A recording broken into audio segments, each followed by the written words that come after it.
Welcome to Flourishing in Faith, the place where you can discover stories of hope, truth, and glory, as well as find life hacks to live your faith more fully. Hi, I'm Julie, a daughter of God, certified professional life coach, wife, and mother of four. After trying to do everything the wrong way, I've been overwhelmed by healing, joy, and freedom through Jesus and the gifts of grace He makes available to each and every one of us. My passion is to share what I've been given with others. I'm glad you're here. Let's begin. Hello. Earlier this week, one of our children had their first ever cross-country meet.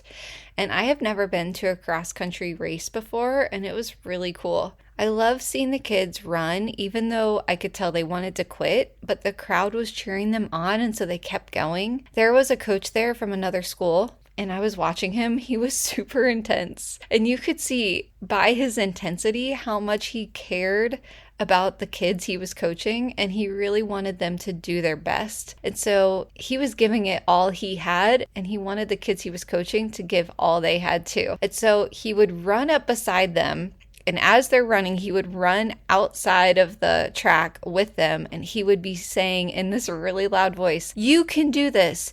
Don't stop.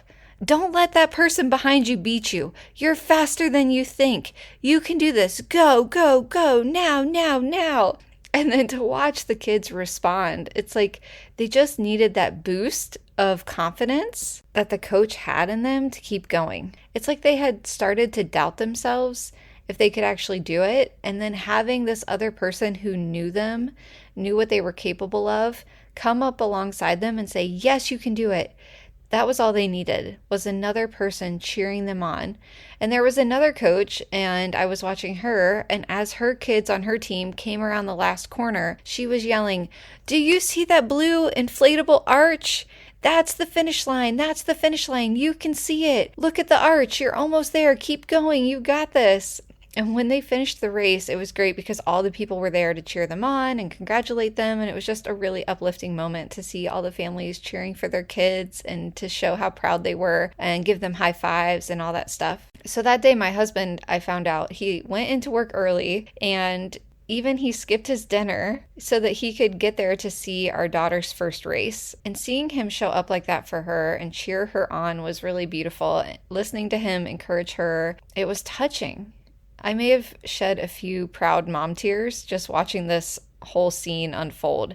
And it made me reflect on a lot of things. And so I just want to share those few things now because I think this will tie into how we can think of God and live our faith more fully. So, number one, just the power of showing up and encouraging other people. There's a Canadian psychologist, and he always says people need such little encouragement, and we give it so rarely. And so if there's someone that you have seen doing something hard, but doing it well, just stop right now and message them, text them, call them, write them a note, and just say something encouraging. Tell them that they're doing a good job. Tell them how their hard work has made a difference or has inspired you or anything like that. And that would just be such a gift. That might be just a word of encouragement that someone else needs right now.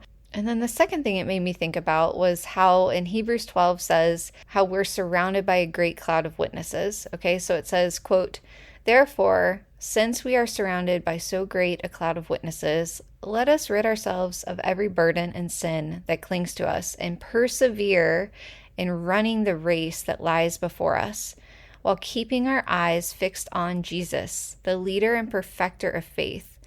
Consider how Jesus endured such opposition from sinners in order that you may not grow weary and lose heart." So Hebrews goes on to say, "Strengthen your drooping hands and weak knees. Make straight paths for your feet." End quote. Okay, so that great cloud of witnesses, those are all the saints, all the people of faith. And we can think of them as our audience, cheering us on, seeing all the temptation and trials and saying, "Don't lose your faith. Don't give up hope. Don't stop loving now. Don't give in to revenge and unforgiveness. Don't give in to bitterness and rivalry, anxiety, unhealthy attachments.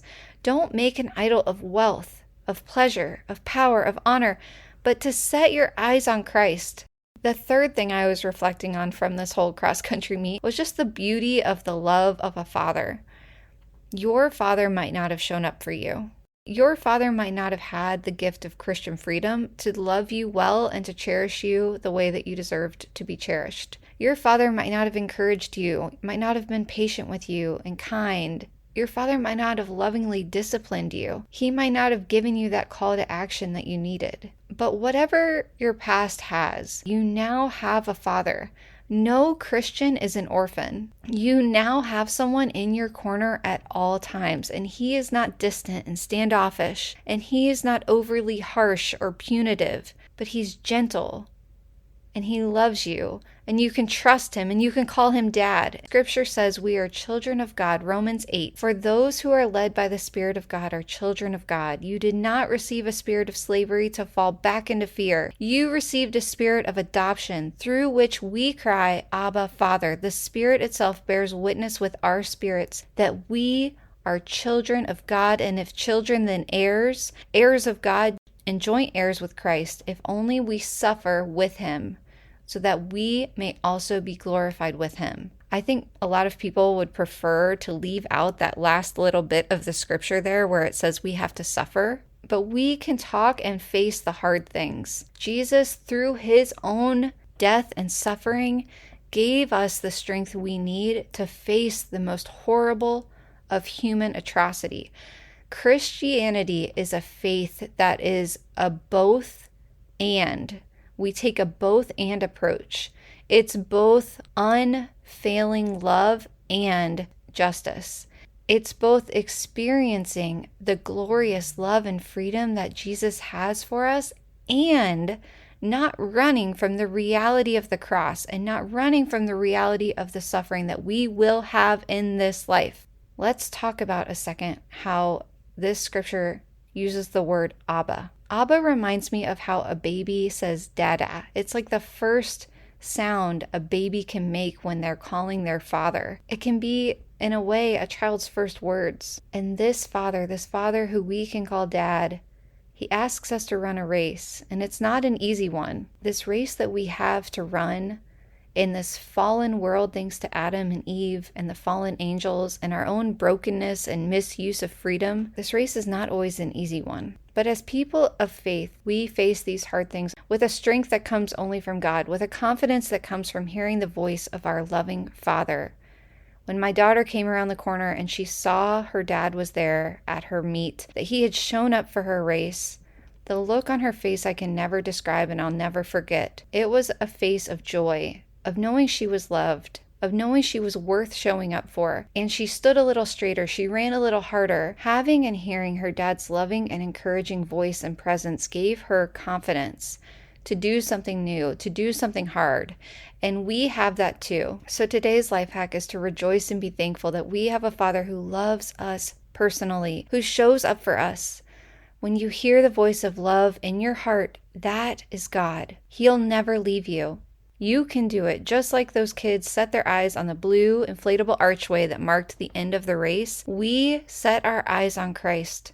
He gives us the hope we need to keep aiming at love, to keep aiming at faith, to keep our hope, to keep doing the hard things, to keep picking up the crosses that he has, no matter how big or small. If the cross is for us, we can pick it up with his strength. Thank you for listening to Flourishing in Faith.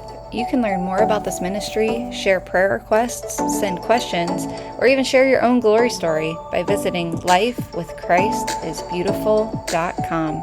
If you found this episode helpful and think others might too, please rate us and review us or share this with others. All right, lovelies.